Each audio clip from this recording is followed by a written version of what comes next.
حضرت آدم علیه السلام د په دنیا کې داسې وینه وخودل شو. دا وینه حضرت آدم علیه السلام ته आवाज کوي بچ مې کا. آدم علیه السلام دونه پریشانه حیرانه هلته بیت الله لته د آدم علیه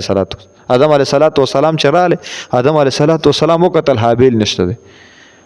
په دې موقع آدم علیه السلام چې راورسېد خدای دې ځمکې ته حکم کړی چې دا وینه وسکه پټه کا دا وینه د ځمکې دا وینه پټه کړله. ځمکې چې وینه پټه کړله نو حضرت آدم علیه السلام حابیل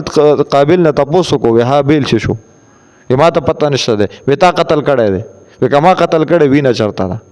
دای ورته باندې وکړه کما قتل کړی وینه چرته ده. مفسرین فرمایي فحرم الله علی الارض ان تشرب دم احد بعده خدای په دې ځمکه حرام کړی دی چې نن نه پس به د مقتول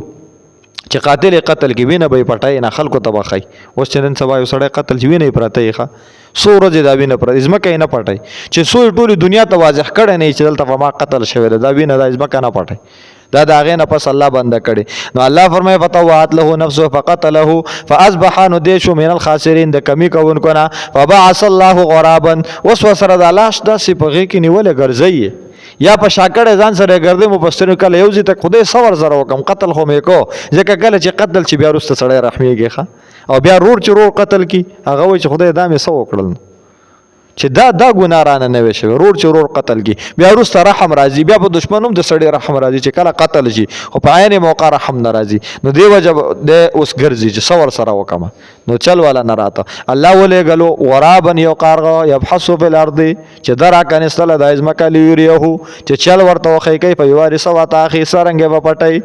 اغه لاش د خپل رور جسم د جسبه څنګه پټي نو قارغه لګیا د بل مړ قارغه ور سره دی د ازمکه د سکنی هغه قارغه پکې کې خو د بر نه په خاور واړوله. شدای وکتل قال یا ویلتا اعجز ان اكون مثل هذا الغراب. نو قال دی قابل یا ویلتا افسوس ده په ما باندې اعجزت ز کمزور یم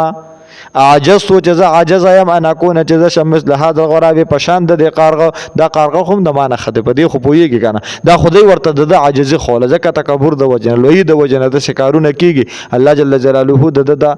د مازغه د پاره لګرا کوزواله